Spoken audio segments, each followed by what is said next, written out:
دجال کو حضرت سلیمان علیہ السلام نے قید کیا تھا، اور حدیث پاک کے مطابق یہ ایسٹ کی سائیڈ موجود ہے۔ دجال کا فتنہ تمام فتنوں سے بڑا اور خطرناک فتنہ ہے، جس کی بڑائی اور شدت کا اندازہ اس بات سے بھی لگایا جا سکتا ہے کہ ہر نبی علیہ السلام نے اپنی اپنی امت کو دجال کے فتنے سے ڈرایا ہے۔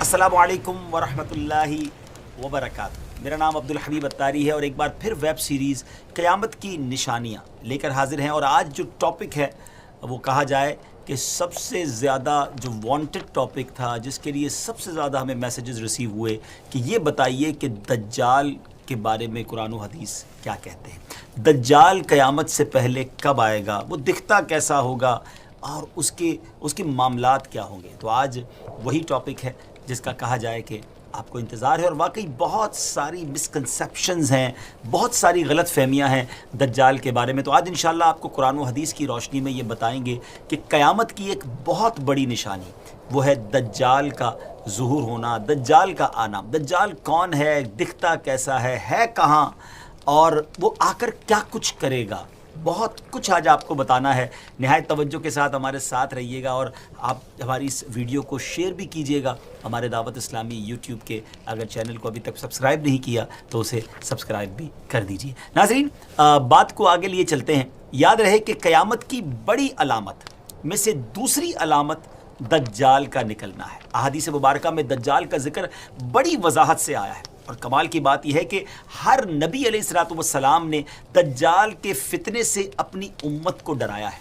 سرکار دو عالم صلی اللہ تعالیٰ علیہ وسلم نے اس کی نشانیاں، اس کا حلیہ، اس کے آنے سے پہلے اور بعد کے جو حالات ہوں گے اس کو بھی بیان فرمایا ہے۔ انشاءاللہ بڑی دلچسپ آج کی ایپیسوڈ ہے، عبرت ناک بھی ہے اور اوتھنٹک معلومات بھی ہے۔ سب سے پہلے چلتے ہیں اللہ کے پیارے کلام قرآن مجید فرقان حمید میں۔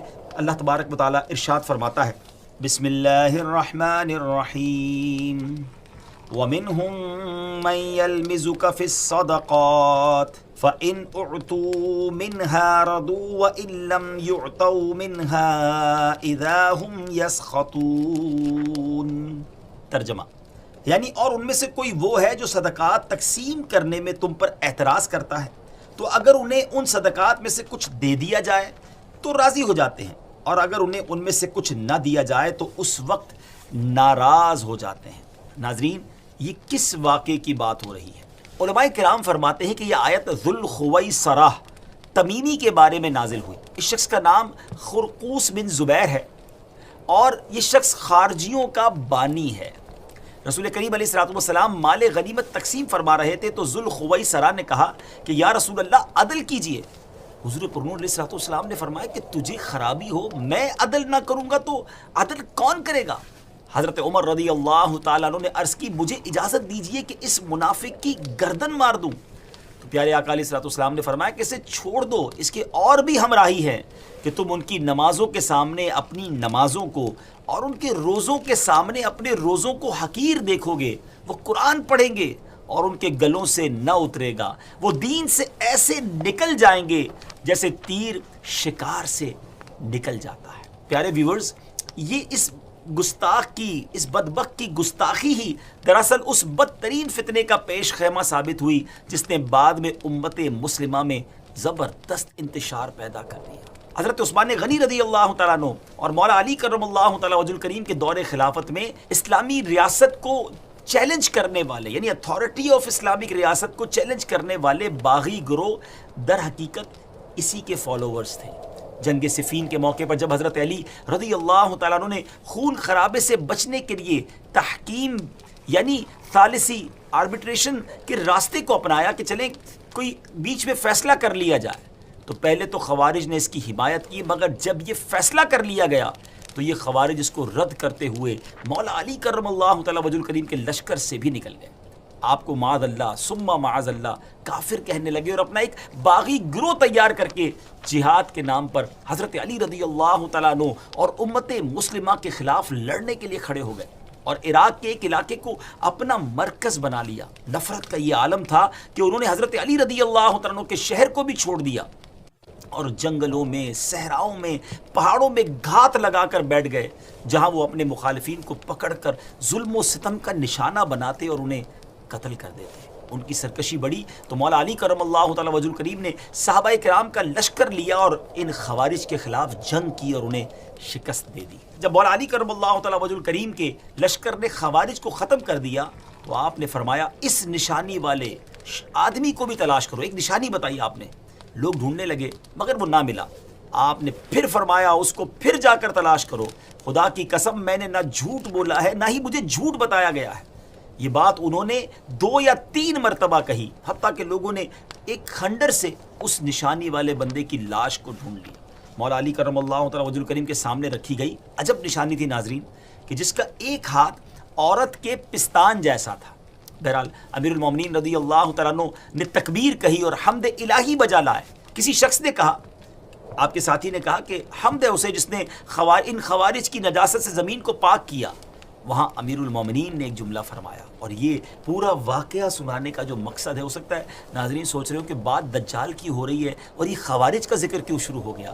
امیر المومنین رضی اللہ تعالیٰ عنہ نے فرمایا کہ کیا سمجھتے ہو یہ لوگ ختم ہو گئے؟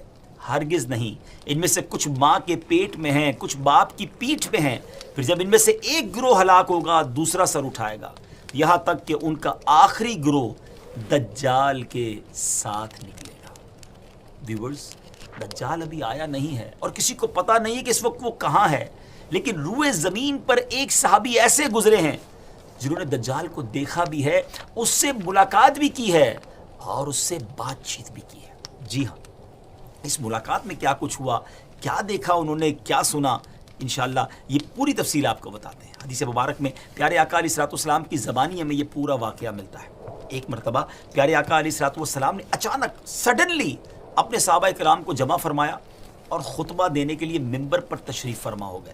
یہ وہ ٹائم تھا جس ٹائم پہ نارملی نبی پاک ایڈریس نہیں کیا کرتے تھے، خطبہ نہیں فرمایا کرتے تھے۔ صحابہ بھی حیران تھے کہ آج ایسا کیا ہو گیا ہے کہ پیارے آقا علیہ الصلوۃ والسلام اس وقت خطبہ ارشاد فرما رہے ہیں۔ تو نبی کریم علیہ الصلوۃ والسلام نے فرمایا کہ آج میرے پاس تمیم داری آئے اور انہوں نے ایک ایسی خبر سنائی ہے جس کی خوشی میں مجھے قیلولہ، یعنی پیارے آقا علیہ الصلوۃ والسلام دوپہر کو کچھ آرام فرمایا کرتے تھے، فرمایا وہ بھی میں نہیں کر سکا ہوں، اور میں نے چاہا کہ اس خبر میں تمہیں بھی شامل کر لوں۔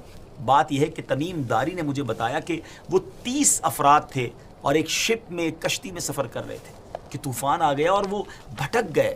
تقریباً مہینہ بھر وہ سمندر میں گھومتے رہے اور ایک دن سورج غروب ہونے کے وقت ایک نامعلوم جزیرے پر، ایک نامعلوم آئلینڈ پر پہنچے۔ انہیں وہاں سیاہ رنگ کی مخلوق نظر آئی جس کے جسم پر بال بہت زیادہ تھے۔ انہوں نے اس سے پوچھا کہ تم کون ہو؟ اس نے کہا میں جاسوس ہوں۔ تو صحابہ نے کہا کہ ہمیں اپنے بارے میں کچھ بتاؤ۔ اس نے کہا کہ نہ میں تمہیں کچھ بتاؤں گا نہ تم سے کچھ سنوں گا، تم اس بت خانے میں جاؤ، وہاں ایک شخص تمہارا بڑی بے چینی سے ویٹ کر رہا ہے، انتظار کر رہا ہے، وہی تمہیں کچھ سنائے گا بھی، بتائے گا بھی۔ پھر وہ سب اندر چلے گئے۔ وہاں ایک شخص سختی کے ساتھ زنجیروں میں جکڑا ہوا تھا۔ اس نے پوچھا کہ تم لوگ کون ہو اور کہاں سے آئے ہو؟ تو صحابہ کرام نے جواب دیا کہ شام سے آئے ہیں۔ اس نے پوچھا کہ عرب کا کیا حال ہے؟ اور ایک شخص وہاں پیدا ہونا تھا، اس کا کیا حال ہے؟ یعنی نبی پاک علیہ الصلوۃ والسلام کے بارے میں پوچھا۔ صحابہ کرام نے کہا کہ وہ اچھے حال میں ہیں، اور ابتدا میں ان کی مخالفت ہوئی مگر اب تو تمام عرب پر وہ غالب ہو گئے ہیں اور سارا عرب ایک دین، ایک خدا کو ماننے والا ہو گیا ہے۔ اس نے کہا اچھا زغر کے چشمے کا کیا حال ہے؟ انہوں نے جواب دیا کہ وہ بھی اچھی حالت میں ہے، لوگ اس سے پانی پیتے ہیں، اس سے کھیتی باڑی بھی کرتے ہیں۔ پھر اس نے پوچھا کہ عمان اور بیسان کی کھجوروں کا کیا حال ہے؟ انہوں نے کہا کہ اس میں ہر سال پھل آتے ہیں۔ یہ سن کر اس شخص نے 3 چیخیں ماری اور بولا کہ میں دجال ہوں۔ جی ہاں ناظرین، وہ دجال تھا۔ کہتا ہے ان قریب میں آزاد ہو جاؤں گا اور زمین کا چپا چپا گھوموں گا اور اس کا کوئی حصہ نہیں چھوڑوں گا سوائے طیبہ کے، کیونکہ مجھ میں وہاں جانے کی طاقت، وہاں جانے کی پاور نہ ہوگی۔ نبی پاک علیہ الصلوۃ والسلام نے فرمایا کہ مجھے بہت خوشی ہوئی کیونکہ طیبہ یہی شہر ہے۔ مدینہ منورہ کے بارے میں میرے آقا نے فرمایا کہ طیبہ یہی شہر ہے، اور سبحان اللہ میرے آقا فرماتے ہیں اس ذات کی قسم جس کے قبضے میں میری جان ہے، مدینہ منورہ کی ہر گلی، کوچہ، سڑک اور یہاں نرم اور سخت زمین، الغرض ہر مقام پر فرشتہ ننگی تلوار لیے پہرا دیتا ہوگا اور قیامت تک یہ پہرا دے گا۔ سبحان اللہ، مدینہ کی گلیوں میں فرشتے پہرا دے رہے ہیں۔ سبحان اللہ، کیا بات ہے مدینہ منورہ کی. بعض روایت کی روشنی میں یہ بات بھی کہی جاتی ہے کہ دجال کو حضرت سلیمان علیہ السلام نے قید کیا تھا، اور حدیث پاک کے مطابق یہ مشرق یعنی ایسٹ کی سائیڈ موجود ہے. دجال کا فتنہ تاریخ انسانی کی ابتدا سے لے کر انتہا تک تمام فتنوں سے بڑا اور خطرناک فتنہ ہے، جس کی بڑائی اور شدت کا اندازہ اس بات سے بھی لگایا جا سکتا ہے کہ ہر نبی علیہ السلام نے اپنی اپنی امت کو دجال کے فتنے سے ڈرایا ہے. محبوب رب العزت محسن انسانیت صلی اللہ تعالی علیہ وسلم کا فرمان عالی شان ہے، مکہ مکرمہ اور مدینہ منورہ کے علاوہ کوئی شہر ایسا نہیں ہے جسے ان قریب دجال رونتا ہوا نہ گزرے، جبکہ ان دونوں شہروں کے ہر راستے پر ملائکہ صفے باندھے پہرا دے رہے ہوں گے. دجال مدینہ منورہ سے باہر ایک دلدلی زمین پر پڑاؤ ڈالے گا، پھر شہر مدینہ لرزے گا یعنی زلزلہ آئے گا تو اس میں موجود ہر کافر اور منافق باہر نکل جائے گا. مفتی احمد یار خان نعیمی رحمۃ اللہ تعالی فرماتے ہیں دجال دو قسم کے ہیں، چھوٹے اور بڑے. چھوٹے دجال بہت ہوئے اور ہوں گے. ہر جھوٹا نبی، جھوٹا صوفی جو لوگوں کو گمراہ کرے وہ دجال ہے. بڑا دجال صرف ایک ہے جو دعوی خدائی کرے گا. جی ہاں، بڑا دجال جو قیامت کے قریب آئے گا وہ خدا ہونے کا دعویٰ کرے گا، لیکن وہ یہ کام بالکل سٹارٹ میں نہیں کرے گا، بلکہ شروع میں خود کو مومن ظاہر کرے گا، لوگوں کو بھلائی کی طرف بلائے گا، پھر نبوت کا اور آخرکار خدا ہونے کا دعویٰ کرے گا. اب تک کی گفتگو سے دجال کا آنا تو ثابت ہو گیا کہ دجال کا آنا سچ ہے اور یہ ہو کر رہے گا، لیکن یہ دکھے گا کیسا، اپیرنس کیا ہوگی. مختلف احادیث میں دجال کا جو حلیہ بتایا گیا ہے وہ یہ ہے کہ دجال ایک جوان مرد ہوگا، لمبا قد ہوگا، جسم بہت موٹا ہوگا، ایک آنکھ سے کانا ہوگا، اور ایک کانی آنکھ ایسی ہوگی جیسے پھولا ہوا انگور، اور جبکہ اس کی ایک آنکھ خون آلود ہوگی. اس کا سینہ چوڑا ہوگا اور ذرا سا اندر کی طرف دھسا ہوا ہوگا. دجال کی پیشانی چوڑی ہوگی اور دونوں آنکھوں کے درمیان کاف فا را یعنی کافر لکھا ہوگا، جسے ہر مسلمان پڑھ سکے گا چاہے اسے پڑھنا آتا ہو یا نہ آتا ہو. اور اس کے جسم پر بہت زیادہ بال ہوں گے اور اس کے بال گھنگریالے ہوں گے. اس کے دونوں کانوں یعنی ایئرز کے درمیان 40 ہاتھ کا فاصلہ ہوگا. اس کی دونوں پنڈلیوں کے درمیان فاصلہ ہوگا اور اس کے دونوں پاؤں کا اگلا حصہ ایک دوسرے سے قریب اور ڈٹو یعنی ٹخنوں کی طرف سے فاصلہ ہوگا، جس کی وجہ سے یہ بہت عجیب و غریب دکھے گا. جہاں نظر پڑے گی وہاں اس کا قدم پہنچے گا. اس کی سواری بہت زیادہ بالوں والا گدھا ہوگا، ڈونکی ہوگا. یہ تو تھا دجال کا حلیہ. دجال کے آنے سے پہلے کیا حالات ہوں گے، لوگ کس حالت میں ہوں گے، ان کے بارے میں بات کرتے ہیں.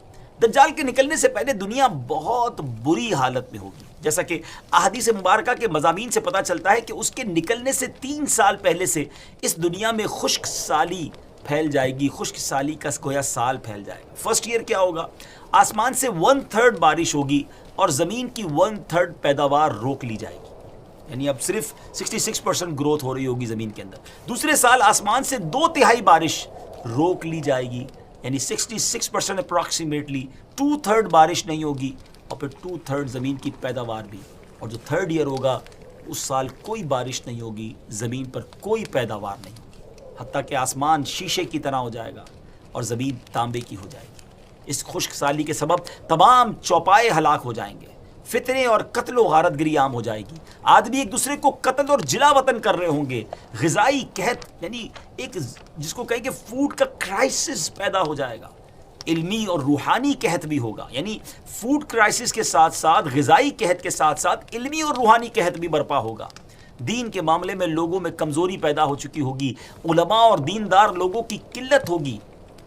تب دجال ایسٹ کی سائڈ سے، مشرق کی طرف سے ایک اصبہان یا خراسان نامی شہر سے نکلے گا اور زمین پر 40 دن رہے گا، جن میں سے ایک دن 1 سال کے برابر ہوگا، اور ایک دن 1 ماہ کے برابر، اور اگلا دن 1 ہفتے کے برابر، جبکہ باقی دن سال کے عام دنوں کی طرح ہوں گے.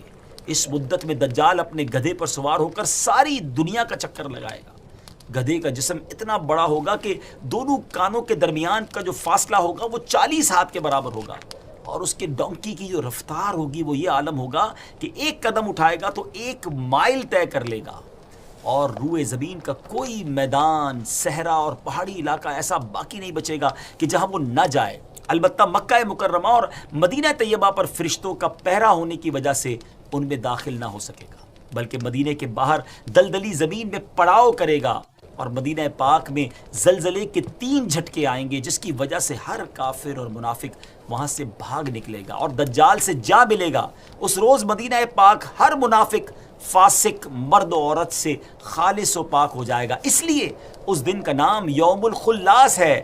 دجال طرح طرح کے شعبدوں یعنی ٹرکس کے ذریعے لوگوں کا ایمان برباد کرنے کی کوشش کرے گا۔ ناظرین ذرا سوچیں کتنا ڈیفیکلٹ ٹائم ہوگا۔ ایمان بچانا، اپنے آپ کی حفاظت کرنا، اپنے دین کی حفاظت کرنا، یہ کتنا مشکل ہوگا۔ حدیث پاک میں بہت باتیں ڈیٹیل سے بیان ہوئی ہے ناظرین۔ حدیث پاک میں ہے کہ دجال کے ساتھ روٹیوں کے پہاڑ ہوں گے۔ دجال کے فالوورز کے علاوہ باقی لوگ سخت تکلیف میں ہوں گے۔ دجال کے ساتھ 2 گارڈن ہوں گے، 2 باغ ہوں گے، جن میں سے ایک کو وہ جنت کہتا ہوگا، دوسرے کو دوزخ کہے گا۔ جو اس کے خدا ہونے پر ایمان لائے گا اسے اپنی جنت میں ڈال دے گا، اور جو انکار کرے گا اسے جہنم میں داخل کرے گا۔ لیکن یاد رہے، جس کو وہ جنت کہتا ہوگا بیسیکلی وہی دوزخ ہے، اور جس کو وہ دوزخ کہتا ہوگا اور جو ایمان کی وجہ سے اس میں ڈالا جائے گا، اس کا انکار کی وجہ سے ڈالا جائے گا، تو وہ آگ میں نہیں بلکہ وہ واقعی جنت میں جا رہا ہوگا۔ اس کے لیے زمین کو لپیٹ دیا جائے گا، وہ 40 دن میں پوری دنیا کا چکر لگائے گا سوائے حرمین طیبین کے۔ زمین سے خزانے نکالے گا اور خزانے اس کے پیچھے چلیں گے۔ علم دین کی انتہائی کمی ہوگی، روئے زمین پر کوئی ایسا شخص باقی نہ ہوگا جو دجال سے ڈیبیٹ کر سکے، مناظرہ کر سکے۔ ایک ایسا نیک مومن ان کی طرف آئے گا جس سے دجال کے سپاہی کہیں گے کہ کیا تم ہمارے رب پر ایمان نہیں لاتے؟ وہ نیک مومن کہیں گے کہ میرے رب کی نشانیاں چھپی ہوئی نہیں ہیں۔ پھر وہ ان کو پکڑ کر دجال کے پاس لے جائیں گے۔ یہ دجال کو دیکھ کر فرمائیں گے، اے لوگوں، یہ وہی دجال ہے جس کا رسول کریم علیہ الصلوۃ والسلام نے ذکر فرمایا تھا۔ دجال کے حکم سے ان کو مارا جائے گا، زد و کوب کیا جائے گا۔ پھر دجال کہے گا کہ کیا تم میرے اوپر ایمان نہیں لاتے؟ وہ فرمائیں گے تو مسیح کذاب ہے۔ دجال کے حکم سے ان کے جسم مبارک سر سے پاؤں تک کاٹا جائے گا، 2 حصے کر دیا جائے گا۔ ان دونوں حصوں کے درمیان سے دجال گزرے گا، پھر دوبارہ اس کہے گا کہ اٹھو، تو وہ تندرست ہو کر اٹھ کھڑے ہوں گے۔ تب دجال ان سے کہے گا کہ اب تو مجھ پر ایمان لے آؤ۔ وہ فرمائیں گے میری بصیرت اور زیادہ ہو گئی ہے، اے لوگوں یہ دجال ہے، اب میرے بعد یہ کسی کے ساتھ پھر ایسا نہیں کر سکے گا۔ پھر دجال انہیں پکڑ کر ذبح کرنا چاہے گا اور اس پر قادر نہ ہو سکے گا۔ پھر ان کو پکڑ کر گویا اپنی جہنم میں ڈالے گا۔ لوگ گمان کریں گے کہ ان کو آگ میں ڈالا ہے، مگر در حقیقت وہ جنت ہوگی، اور جسے وہ اپنی جنت کا نام دے گا وہ در حقیقت وہ دوزخ ہوگی۔ دجال کے کہنے پر آسمان سے بارش برسے گی، زمین کو حکم دے گا وہ سبزے اگائے گی، آسمان اس کے کہنے پر گویا پانی برسائے گا۔ دجال کے ماننے والوں کے جانور لمبے چوڑے اور خوب تیار اور دودھ والے ہو جائیں گے، اور ویرانے میں جائے گا تو وہاں کے خزانے شہد کی مکھیوں کی طرح اس کے ساتھ ہو جائیں گے۔ اس قسم کے بہت سے شعبدے، بڑی ٹرکس دکھائے گا۔ در حقیقت میں سب جادو کے کرشمے اور شیاطین کے تماشے ہوں گے جن کا حقیقت سے کوئی تعلق نہیں ہوگا، اس لیے کہ اس کے وہاں سے جانے کے بعد لوگوں کے پاس کچھ بھی نہیں رہے گا۔ خزانے بھی دکھائے گا، بہت ساری چیزیں ہوں گی، لیکن جب دجال وہاں سے جائے گا تو پیچھے سب چیزیں دوبارہ ختم ہو جائیں گی۔ دجال کے لشکر میں 70,000 اصفہان کے یہودی ہوں گے، اور 13,000 ان کی عورتیں، اور ساتھ ساتھ وہ لوگ بھی ہوں گے جو یہودیوں کے تابع ہوں گے۔ اس کے ساتھ شیاطین ہوں گے، وہ اس سے کہیں گے اے دجال ہم سے جو چاہے کام کروا لے، ہم تیری مدد کریں گے۔ دجال کہے گا کہ لوگوں میں پھیل جاؤ، میرا خوب چرچا کرو کہ میں رب ہوں۔ شیاطین ایسا ہی کریں گے۔ دجال کے ان فتنوں کی وجہ سے اہل ایمان سخت پریشان اور تنگی کے عالم میں بھاگ کر دخان نامی ایک پہاڑ میں پناہ لیے ہوئے ہوں گے، لیکن دجال ان کا پیچھا کر کے پہاڑ کا گھیرا کرے گا۔ اہل ایمان سخت تکلیف میں، بھوک میں مبتلا ہوں گے، تب اللہ پاک حضرت سیدنا عیسیٰ علیہ نبینا علیہ الصلوۃ والسلام کو نازل فرمائے گا۔ ناظرین یہ وہ ٹرننگ پوائنٹ ہوگا کہ تمام تکلیفوں کے بعد، تمام پرابلمز کے بعد اہل ایمان کی پھر مدد کیسے کی جائے گی۔ قرب قیامت ہوگی اور حضرت عیسیٰ علیہ الصلوۃ والسلام جامع مسجد دمشق میں شرقی مینارے پر نازل ہوں گے، اور اب جب حضرت عیسیٰ علیہ الصلوۃ والسلام اس دنیا میں آ جائیں گے تو ان کو دیکھتے ہی دجال ایسے گھلے گا، میلٹ ہوگا، جیسے پانی میں نمک گھلتا ہے، میلٹ ہوتا ہے۔ آپ علیہ الصلوۃ والسلام دجال کو مقام لد پر قتل کریں گے، اور اس کے فالوورز میں سے ایک بھی، کسی کو بھی زندہ نہیں چھوڑیں گے۔ یہ فتنہ بہت شدید ہوگا ناظرین۔ نبی پاک علیہ الصلوۃ والسلام نے بھی اس سے پناہ مانگی اور اس کی ترغیب ارشاد فرمائی ہے، اور روایت کی روشنی میں علماء نے دجال سے بچنے کے کچھ طریقے بھی ارشاد فرمائے ہیں۔ آئیے اب وہ باتیں بھی سیکھ لیتے ہیں کہ ہم اس کے لیے کیا کر سکتے ہیں، ہم کیا دعا کریں۔ جو کوئی مسلمان مکہ یا مدینے میں ہوگا وہ دجال کے فتنے سے محفوظ رہے گا، کیونکہ دجال حرمین طیبین میں داخل نہیں ہو سکے۔ بعض روایت میں آئے کہ جو مسجد اقصی یا مسجد طور میں ہوگا وہ بھی فتنہ دجال سے بچا رہے گا۔ نبی پاک علیہ الصلوۃ والسلام نے فرمایا جو سورہ کہف کی پہلی 10 آیتیں یاد کرے گا دجال کے فتنے سے محفوظ رہے گا۔ میں بھی نیت کر لیتا ہوں، آپ بھی کر لیں کہ 10 آیتیں سورہ کہف کی، فرسٹ 10 آیات آف سورہ کہف، اس کو یاد کر لیں۔ علماء نے مختلف حدیثوں کی روشنی میں یہ بات بھی بیان کی اور فرمایا کہ پہاڑوں اور جنگلوں سے دور رہا جائے، کیونکہ دجال اکثر دیہاتوں یعنی ولیجز میں جائے گا۔ ان باتوں کے ساتھ ساتھ اللہ تعالیٰ کی تسبیح و تکبیر، ایمان پر ثابت قدمی اور صبر سے بھی دجال سے بچا جا سکے گا۔ اگر وہ کسی کو اپنی آگ میں بھی پھینکے گا تو اسے چاہیے کہ وہ ثابت قدم رہے، کیونکہ وہ آگ اس پر سلامتی والی ہو جائے گی، یعنی گویا گلزار ہو جائے گی۔ یا اللہ عز و جل اس مشکل وقت میں ہر مسلمان کی مدد فرمانا